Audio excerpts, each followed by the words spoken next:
Well, hello there, and welcome to Ed's Daily Drivel. It's not daily, and a lot of it's not even drivel, but what the heck. The weather's just really quite dire just now. It's a kind of bleak time of year, and I'm feeling it. But when the weather's just constantly wet, it doesn't help things.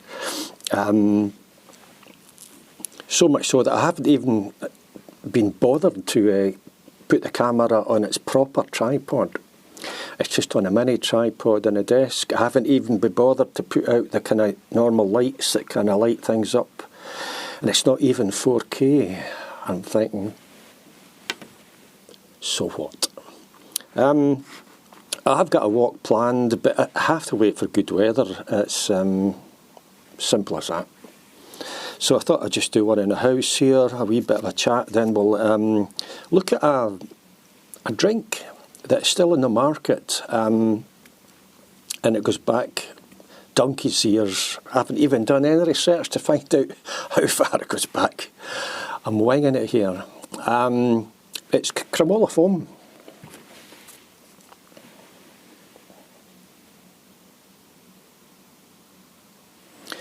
The modern version of it. But I've often said with these chats that the whole world's gone crazy, and I'm going to give you a few examples just now. I was waiting in all yesterday morning for a workman. I'd cleared out a cupboard and stuff for him, got everything ready. He didn't turn up. So I'm kind of raging for that one reason alone. You know, they've got the kindness to send you a text saying, this is a reminder about your appointment. And I'm thinking, a reminder? No, I haven't been told about it yet. But anyway, I go with it. I wait in and he doesn't turn up.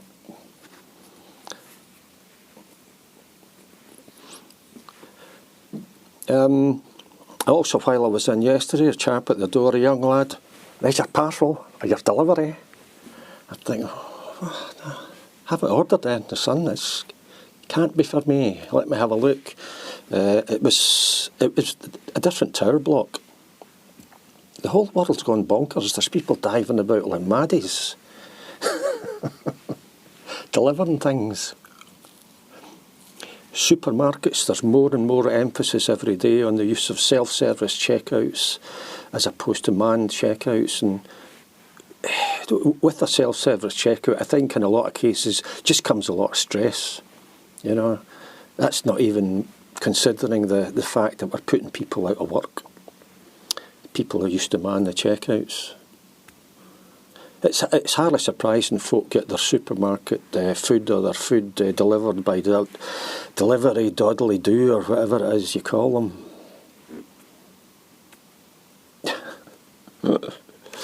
I made an online comment yesterday to EE, the mobile phone company. I think it was probably a complaint. I couldn't see any way of just doing an ordinary comment. You had to go through a complaint scenario. I thought, okay, fair enough. And I was telling them how unhappy I was with the fact that every 6 weeks they send you a text saying that you haven't used your phone in a while. If you don't use it, you'll lose it. Talk about stress. I mean, think how much of your daily life is tied up with your mobile phone. You know, and the number of organisations that are important in your life that would occasionally send you a text on your phone to just check that it's you. If you're buying something, you might get a text with a PIN number to say, just to check that it's you, your bank, any number of organisations. So the very notion that you might lose your phone number is a bit of a nightmare, really. So I told him I thought that this is very unfair on old folk. Old folk maybe don't use their mobile phone really at all. They just have it there for emergencies. And I'm one of those people. I'm both old and I use my mobile phone solely for emergencies. There's no one that I call with it. I don't have a circle of sort of people that I can call on the mobile phone. So I use it once in a blue moon. And you know, the fact that they're forcing you to make a call within every 6-week period is forcing old people to make unnecessary calls and wasting their credit. And I just think that's so wrong. But, you know, you just can't get anywhere. There's not enough mobile phone numbers to say we need them. If they're not getting used, somebody else can have it. And I'm thinking, well, can we not just maybe stick one more digit on the end of all mobile phone numbers? That would probably give you another couple of billion mobile phone numbers to play about with, and you wouldn't have to hassle us old folk.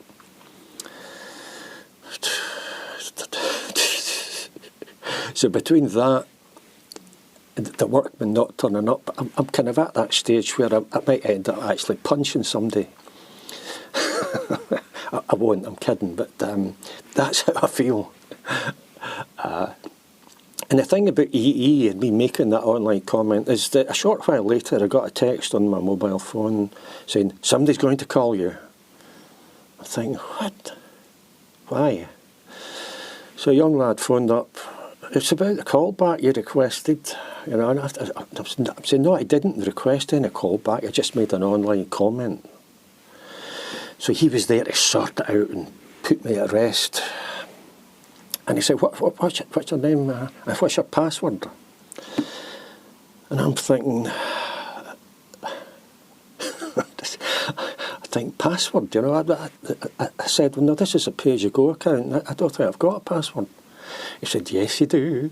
I could sense the glee in his voice. What's the second and the fifth letter of your password? At what point, I'm about to kind of just end everything. I think I can't take any more of this. I don't know. So he said, well, what we can do is we can send you a text with a PIN number just to make sure it's you and your phone. And I'm thinking, well, he's probably got my mobile number on his system right in front of him. Why is he then sending me a PIN number? None of this makes any sense whatsoever, you know. Okay, I mean, if the password thing was, if I remembered whatever the password was, and that would ensure it was me, then nobody had stolen my mobile phone. It was still mine. So the actual kind of sending of the PIN number seemed to be an absolute nonsense. But anyway, he kind of did that, and then I'm thinking, I said, well, no, listen, this isn't a smartphone, it's an old phone. I don't think I can see the text while I'm having this conversation with you. You know, and then there was a few bleeps, and then I thought, that must be the text. I can't figure out any way of doing this, you know. And I thought he'd said something. I said, what was that? And he said something. I don't know whether he deliberately said it very loudly or whether he was just pointing it into his kind of, mouthpiece or whatever, but he nearly blew my ear off. And I've gone slightly deaf in my ears. I'm getting my ears micro-singed in a couple of days. It was initially this one. This one's cleared now. This one's gone. My hearing's good. I don't know what's going on, you know. I don't think human beings are meant to have their ears so clean after a micro-suction thing. But my God, it really makes a difference to your hearing.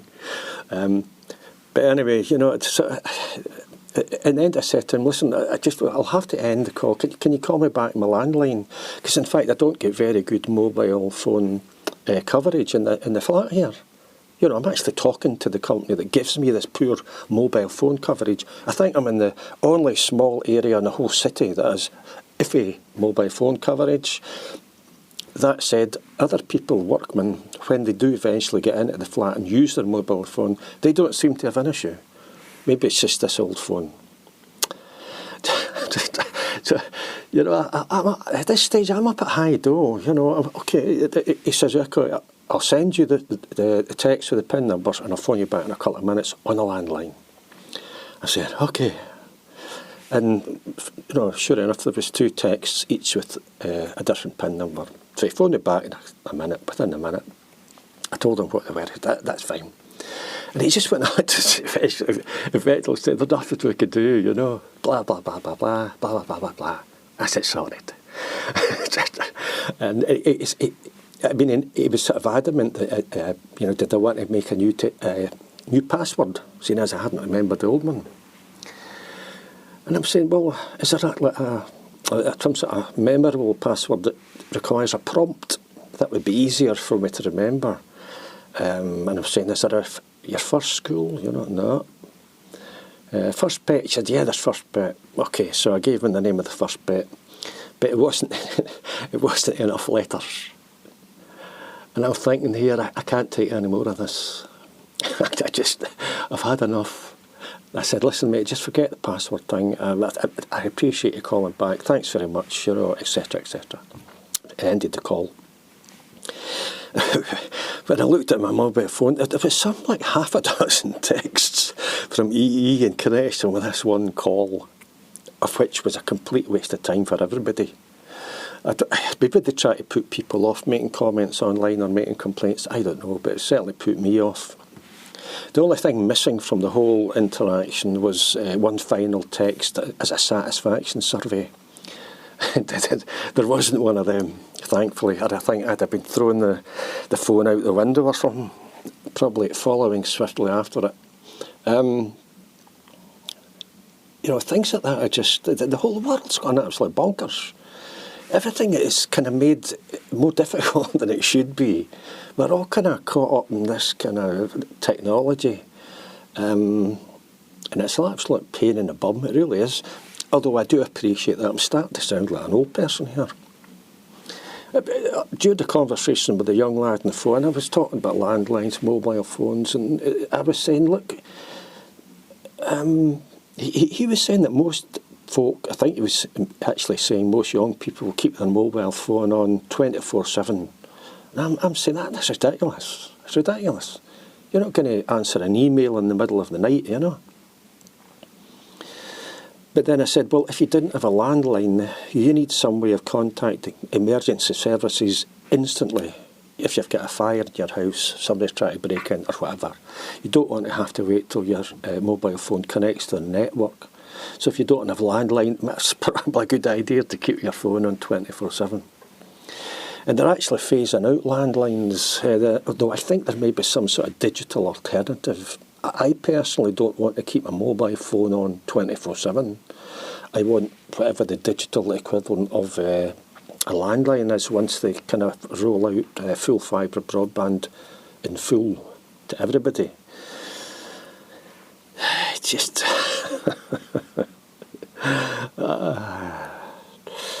anyway, right. Let's see what this Cramola foam is all about, okay? It used to come in tins.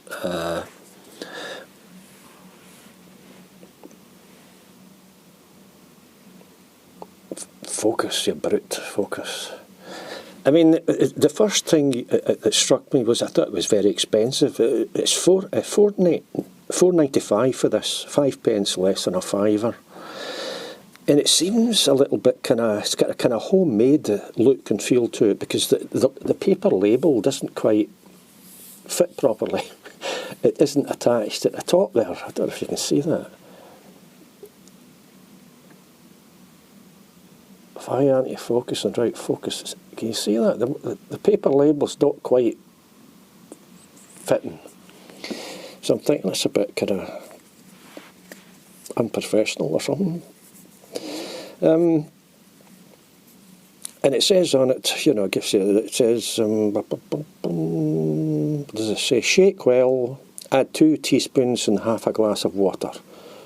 So let's go into the kitchen and see what this is like. Well, here we are in the kitchen. I've got the lentils soaking. One must always have lentils soaking in one's kitchen.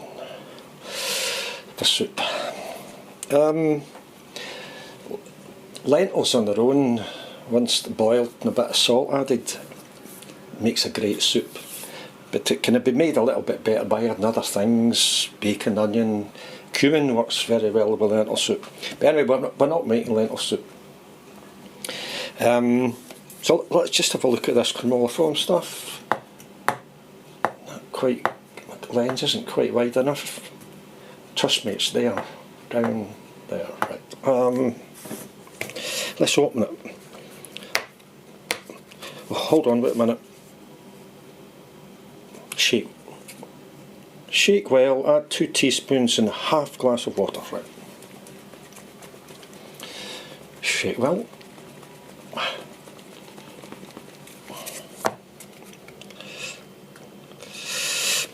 I mean, for about a fiver, it doesn't look as if you're getting very much, huh? Oh. What's in a bag? You get even less than I thought.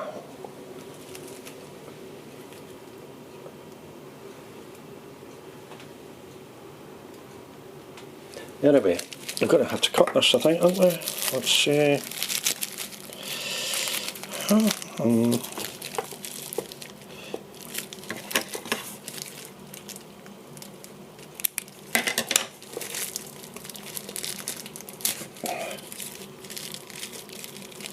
get in there. I suppose the reason for the shaking is because there's probably a bit of settling of the contents. You might have more of the fizzy stuff in one area than another, so that you might start the kind of the packet with stuff that doesn't fizz very much, then by the time you get to the end you'll have a kind of major fizzing kind of event going on. I'm not sure how I can shake it, to be honest, because I think I've put a hole in the bag trying to get that open there. Oh my god. So this is raspberry flavoured cremola foam. I would have liked the lemon, because I always remember the lemon cremola foam from, we're talking as far back as the 1960s. I dare say it existed long before that. If I can find out when, I'll put the date at the bottom of the screen. Right, let's get some water.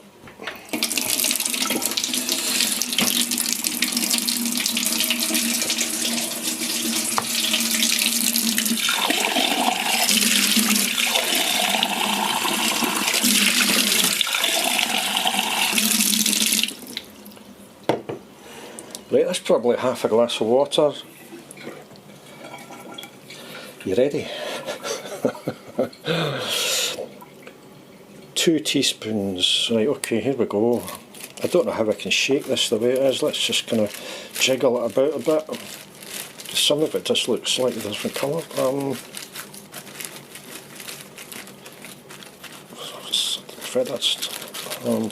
Okay. Right, this one.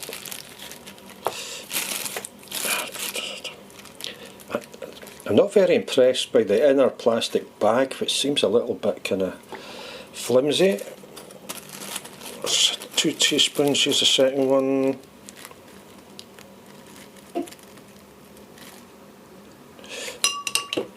Okay.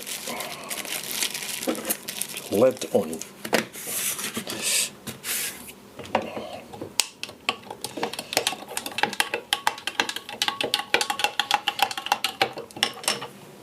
See that? I think you can now.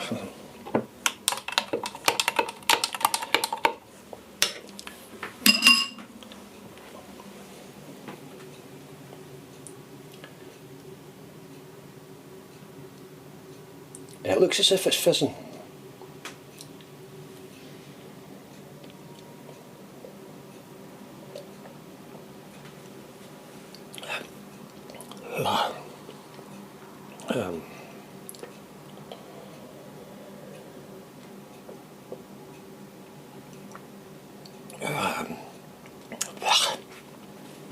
I think it's basically just cremola foam, as I remember, although, as I say, it's mainly the lemon one that I remember, but it looks the part, you know, it's got a wee kind of head that kind of tells you that something's happening. Probably the soda crystals, or, sorry, not soda crystals, whatever you do, don't use soda crystals. Baking powder, yeah. Yeah.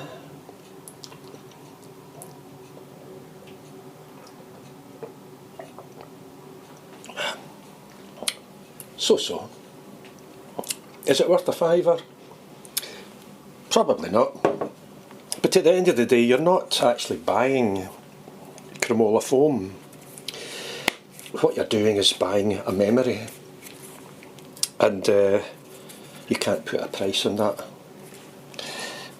Until the next time, I'm Eddie Burns. Take care.